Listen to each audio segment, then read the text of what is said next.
2025년도 우리 교회 표어를 동행으로 정했고요. 그 동행의 두 가지, 하나님과 동행, 또 모든 세대와 동행을 두 번에 걸쳐 살펴보았고요.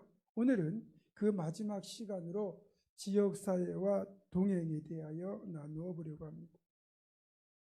우리가 하나님과의 동행에도 힘써야 되고 모든 세대가 함께 동행하는 것도 힘써야 되지만 우리가 또 지속적으로 힘써야 될 것 중에 하나가 바로 지역사회와 동행하는 겁니다.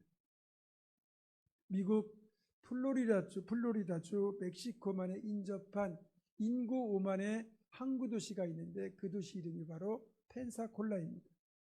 22년 전 이 지역 교회 중에 하나인 브라운스빌 교회에서 지속적인 성령의 임재가 나타나면서 이 교회를 통하여 선한 영향력이 도시 전체에 확산이 됩니다. 그 결과 이 펜사콜라 도시 전체가 변화되기 시작해서 도시의 범죄율이 뚝 떨어졌고 마약 판매가 사라지고 술집이 문을 닫게 되는 일들이 일어나게 됩니다.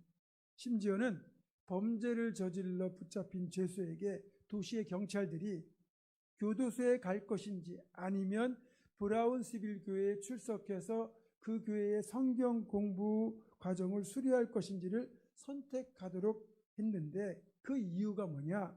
브라운스빌 교회 성경 공부에 참석하는 사람들 대부분이 변화가 되는 것을 목격했기 때문입니다.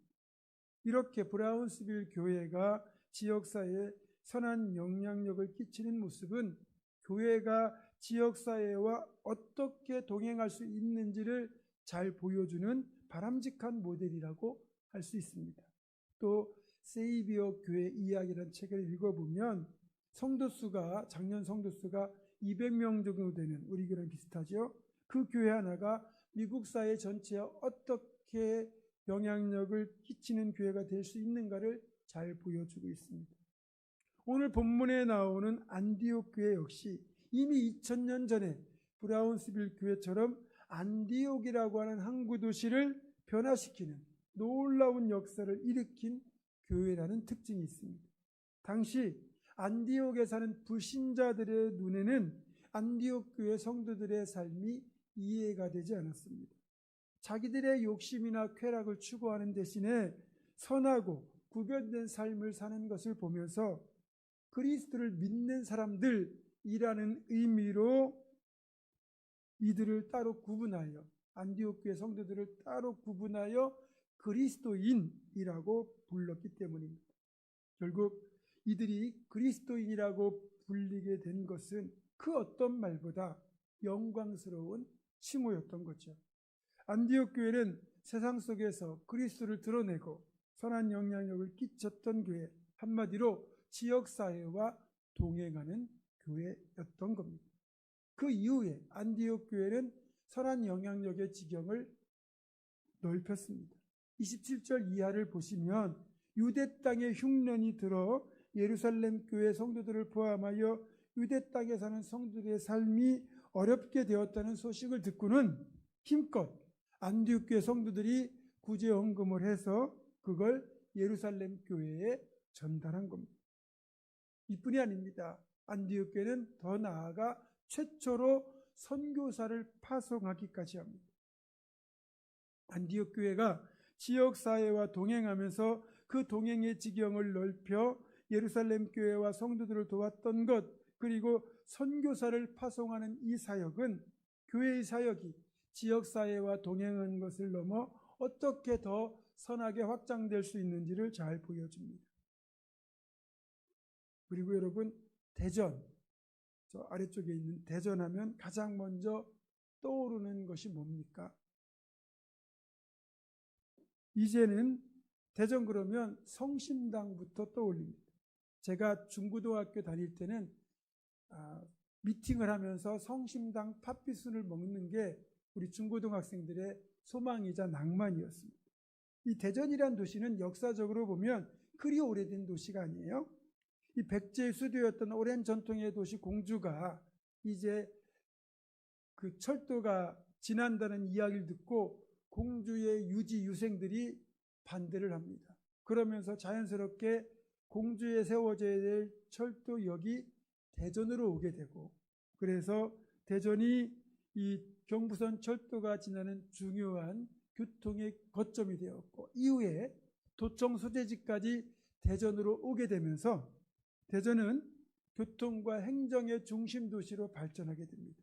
지금은 대전에 정부 제3청사가 있고 대덕연구단지가 있고 인근에 세종특별자치시까지 있고 거주 인구가 200만 명이 넘는 서울, 부산, 인천에 이어 제4의 도시, 네 번째로 큰 광역도시로 성장했지만 앞에서 말씀드린 것처럼 역사적으로 그래 오래된 도시가 아니다 보니 정말 대전 자체에는 뭐 이렇다 할 역사 유적이나 볼거리, 유명 관광지가 거의 없습니다. 그래서 다른 지역에 비해 관광객이 정말 적은 도시입니다. 그런데 성심당이라는 빵집 하나가 대전에 이런 풍경을 바꾸어 놓았습니다. 만난 빵집만 찾아다니는 걸 뭐라고 부르죠? 빵지순례라고 합니다. 이 빵지순례를 하는 분들을 포함하여 대전에 출장 오시는 분들까지 점점 많은 분들이 성심당의 빵 때문에 대전을 찾아옵니다. 놀라운 건요, 이런 성심당 매장이 대전 지역 외에는 없다는 겁니다. 대전 시내에만 4개의 매장을 가지고 있는데 이 적은 수의 매장에서 작년 한 해 이루어진 전체 매출이 얼마인지 아십니까? 800억이 넘습니다. 그리고 순이익 규모가 300억을 넘습니다. 전국에서 가장 많은 빵집을 프랜차이즈로 가지고 있는 데가 파리바게뜨죠. 파리바게뜨 전체 순이익 규모보다 성심당 하나의 순이익이 더 많습니다. 그리고 왜 매장이 대전에만 있는지 아십니까? 일반적으로 대부분의 기업은 매출과 이익을 더 늘릴 수만 있다면 기반이 되었던 본거지를 넘어 더 많은 곳에 지점이나 매장을 개설하려고 하잖아요. 하지만 성심당은 대전의 보탬이 되는 기업이 되겠다는 그 창업주의 신념을 지금까지 지키면서 대전 지역 외에는 매장을 개설하지 않는 원칙을 고수하고 있습니다. 그래서 어쩔 수 없이 성심당 빵을 구입하고 맛을 보려면 대전을 가야 되는 것이고, 그것이 방문객이 증가하는 것과 더불어 그렇죠? 대전에 그런 어떤 명소로 소문이 나게 된 겁니다. 특별히 이 성심당 본점이 위치한 은행동은 이미 상권이 쇠락한 구도심입니다. 그런데 이 성심당 때문에 구도심의 방문객이 늘면서 그 주변 상권까지 살리는 역할을 하고 있습니다.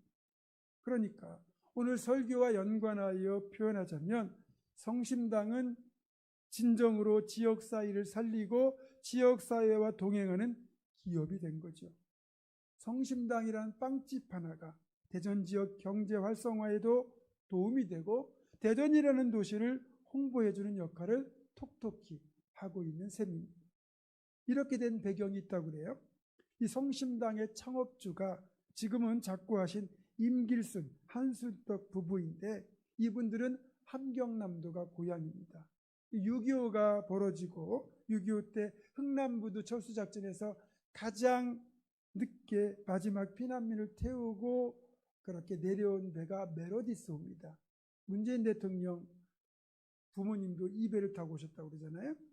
이 배를 타고 피난을 와서 거제도에 잠시 머물다가 진해에 살게 됩니다. 그러다가 아예 서울에 정착하고자 기차를 타고 서울로 올라오던 중에 기차가 대전역에 오면서 고장이 나가지고 서울로 못 가게 되고 잠시 대전에 머물게 된 것이 결국 영영 대전에 머물게 되는 계기가 됐는데, 그때 대전에 잠시 머무는 동안 대흥동 성당에서 밀가루 2포대를 이분들에게 나누어 주었습니다.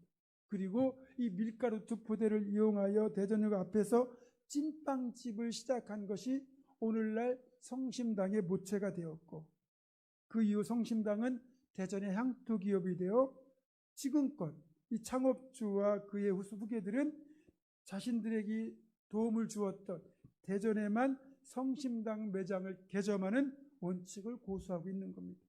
제가 성심당을 홍보하려는 것이 아니라 빵집 하나가 이렇게 지역사회를 유익하게 하고 선한 영향력을 끼치며 지역사회와 동행하고 있는데, 하물며 주님의 몸된 교회가 지역사회와 동행하지 못한다면 어떻게 복음을 전하고 어떻게 하나님의 나라를 확장할 수 있겠습니까?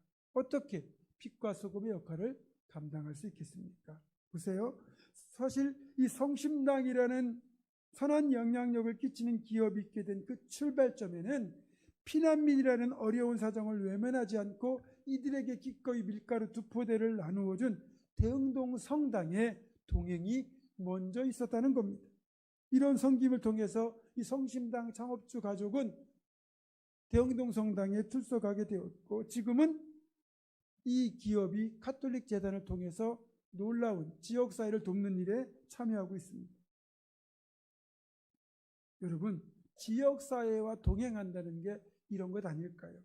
안디옥 교회가 좋은 평가를 받고 그 지역을 복음화하고 그 지경을 넓혀 어려운 이들에게 도움의 손길을 내민 것처럼, 브라운스빌 교회가 펜사콜라 도시를 새롭게 한 것처럼, 대흥동 성당이 피난민 부부에게 밀가루 2포대를 나누었던 것처럼 교회가 지역사회를 섬기는 것이 바로 지역사회와 동행하는 겁니다.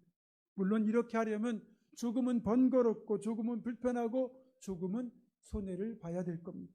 그럼에도 지역을 위해서 교회가 할 수 있는 선한 일들을 찾아서 감당하는 것이 교회가 당연히 감당해야 될 사역이고, 이것이 지역사회와 동행하는 길이기도 합니다. 우리 교회가 위치한 성북구 보문동은 사실 그리 내세울 것 없는 동네입니다. 강남 같은 부촌도 아니고 유명한 볼거리가 있는 곳도 아니고 정말 평범한 동네입니다.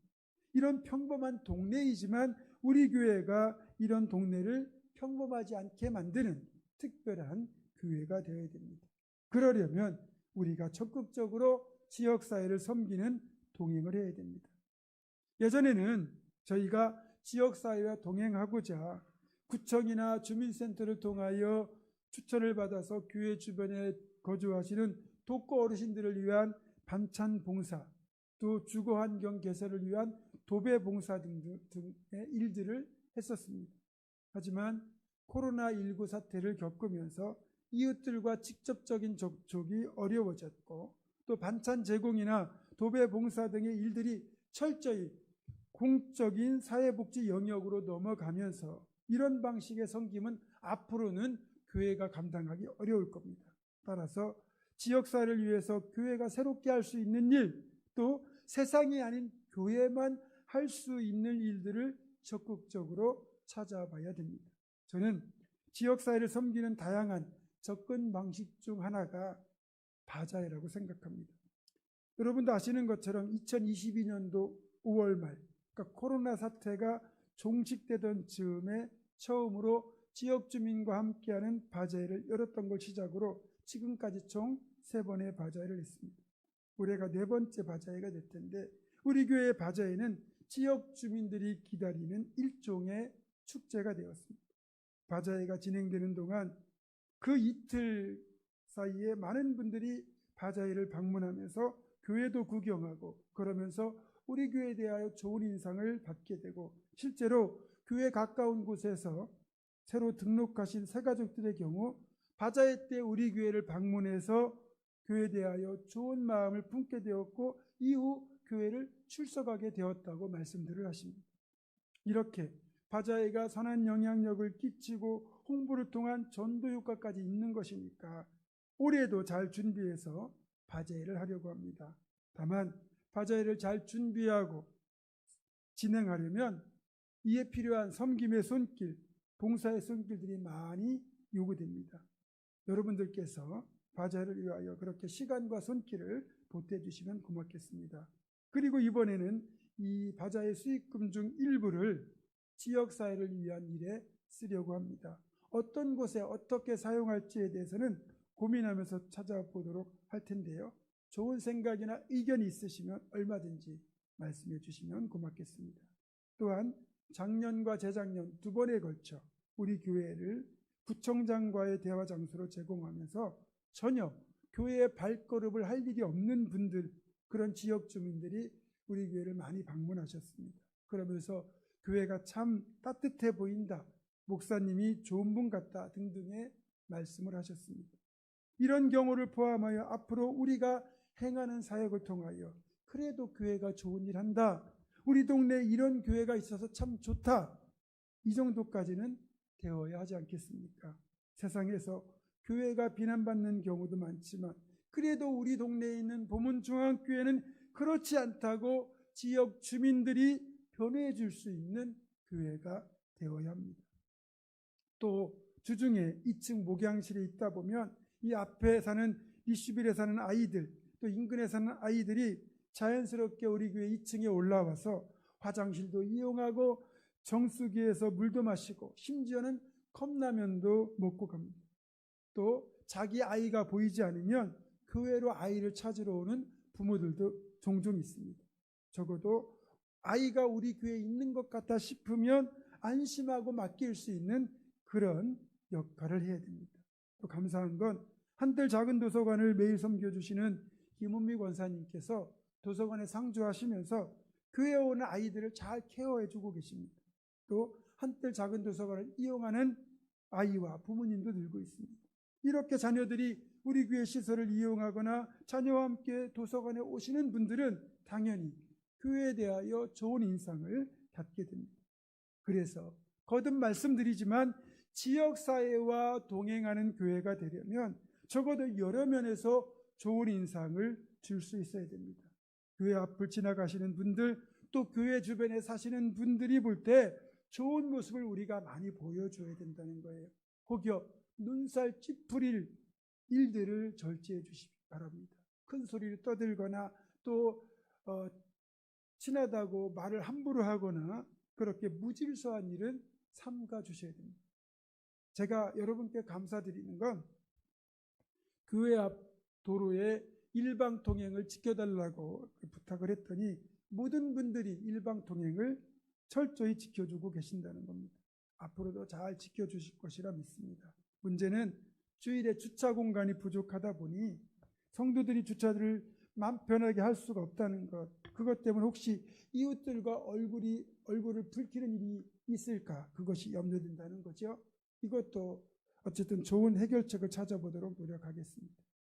그리고 안디옥 교회가 지역사회와 동행할 때 그 동행의 지경을 확장하여 예루살렘 교회를 도왔고 선교를 했던 것처럼 우리도 동행의 지경을 확장해서 이번에 특별한 사역을 한 가지 하려고 합니다. 우리가 집중적으로 선교하는 지역이 아프리카 케냐입니다. 우리는 그동안 6번에 걸쳐 케냐에 단기 선교팀을 파송했고 예배당을 짓고 교실을 짓고 망고나무를 심고 또 여러 가지 필요한 일들을 해주고 왔습니다.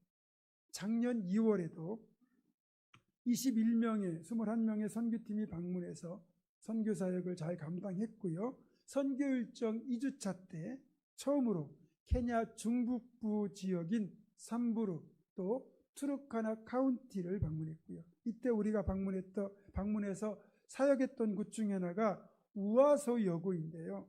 이 우아소 여고의 교장 부부와 그리고 여학생 5명, 총 7명을 올해 4월 초에 한국으로 초청하기로 했습니다. 수도인 나이로비에서 7시간 정도 차를 타고 가면 우리가 예배당을 건축한 메루가 있고요. 메루에서 다시 2시간 정도 이동하면 이시올로라는 도시가 나옵니다. 여기에서 에티오피아 국경 방향을 향해서 또 차를 타고 1시간 정도 가면 그곳이 바로 삼부루 카운티 또 투르카나 카운티 경계가 되는데요. 이곳에 세워진 학교가 바로 우아소 여고입니다. 이 지역은 굉장히 메마른 지역이고요. 가난한 지역입니다. 그곳에서 학교를 다닌 여학생들, 이들이 수도인 나이로비에 가볼 기회조차 없는 학생들입니다. 그런데 그런 여학생들이 비행기를 타고 한국에 와서 열흘 정도 머무르면서 한국의 예배와 문화와 풍경을 경험하게 된다는 건 평생, 어쩌면 영원히 만날 수 없는 축복일 수도 있습니다. 이들에게는 비용과 시간과 여건 모든 게 불가능하거든요. 그래서 지난번 케냐를 선교를 다녀오신 분들 중에서 장년들을 중심으로 이에 필요한 재정을 부담하기로 뜻을 모았고, 그래서 여권 발급, 항공권 구입, 한국에서의 체류 일정까지 여기에 들어간 모든 비용들을 뽑아서 이에 필요한 나름대로 재정 조달 계획까지 다 세웠습니다. 그리고 선교사님을 통하여 교장 부부와 그리고 5명의 대상 학생을 선별한 뒤에 여권을 발급받도록 그렇게 부탁을 했습니다. 이제 남은 일은 여권 발급이 완료되는 대로 왕복 항공권을 구입해서 이들에게 보내고 케냐 나이로비 주재 한국 대사관에 이들을 한국으로 초청하는 초청장을 통해서 비자를 신청해야 됩니다. 그렇게 필요한 절차가 다 끝나고 4월 3일에 선교사님과 함께 인천공항에 입국하게 되면 우리가 마중을 나가서 이제 우리 교회를 포함하여 몇몇 교회를 방문하고 또 동해안도 가보고 한국에 있는 여자 고등학교 수업 시간에 참석해서 함께 수업도 받고 그렇게 다양한 문화체험을 시켜주려고 합니다. 저는 이 생각만 해도 가슴이 설렙니다. 이들이 한국을 방문하는 경험을 통해 세상을 보는 시야가 넓어지고 도전을 받아서 열심히 공부하고 노력해서 케냐의 미래를 바꾸는 훌륭한 지도자가 된다면 이 일이야말로 가장 귀한 헌신이 될 것이기 때문입니다. 이들은 케냐의 다음 세대입니다. 케냐의 장년 세대가 다음 세대를 제대로 이끌어주지 못할 때 우리가 장년 세대의 역할을 대신 감당하여 다음 세대를 키워내는 거죠. 아무쪼록 한국으로 초청해서 문화체험을 시켜주는 모든 준비 과정과 그 진행 과정이 순조롭고 의미 있게 이루어질 수 있도록 여러분의 기도와 관심을 부탁드립니다. 말씀을 정리합니다. 솔직히 한국에서 교회가 지역사회에 환영받지 못하게 된 건 이미 꽤 오래되었습니다. 어느 지역에 교회가 예배당을 건축한다고 하면 집값 떨어진다고 반대 시위를 하는 경우도 있고 주일이면 예배를 드리러 온 차들 때문에 교회 인근 도로에 불법 주정차가 많다 보니까 이것 때문에 민원을 넣는 이웃들도 있습니다. 또 교회에서 집회나 모임을 할 때 여기 발생하는 소음에 대한 항의도 있지요. 게다가 어떤 교회에 갈등이나 분쟁이나 불미스러운 일이 발생하고 그것이 밖으로 알려지게 되면 정말 말할 수 없을 정도로 싸늘한 시선과 비난이 난무하게 됩니다. 그리고 그것이 해당 교회만의 문제가 아니라 다른 교회를 향해서도 부정적인 시선을 만들어냅니다. 워낙 SNS가 발달하다 보니 실시간으로 지역을 넘어 금방 전파되어 이렇게 부정적인 여론이 확산됩니다. 지금 우리는 이렇게 교회가 세상적으로 환영받지 못하는 시대를 살고 있습니다. 이런 시대와 환경 속에서 우리 교회가 지역사회와 동행하는 노력에 힘쓰고 이를 통하여 교회를 향한 세상의 싸늘한 시선이 조금은 따뜻한 시선으로 바뀌기를 기대합니다.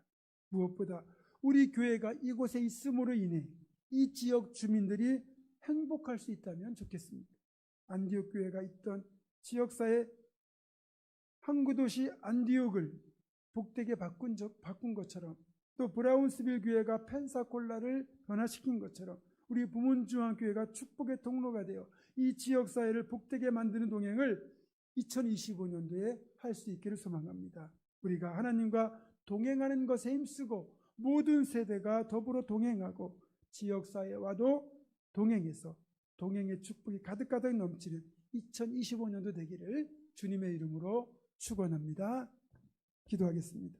주신 하나님, 소망으로 출발하는 새해 첫 주일, 첫 출발부터 하나님과 동행하고 모든 세대와 동행하고 지역사회와 동행하여 2025년 한 해 복된 삶을 살아내는 우리 모두가 되게 하여 주시옵소서. 주 예수 그리스도의 이름으로 기도드립니다. 아멘.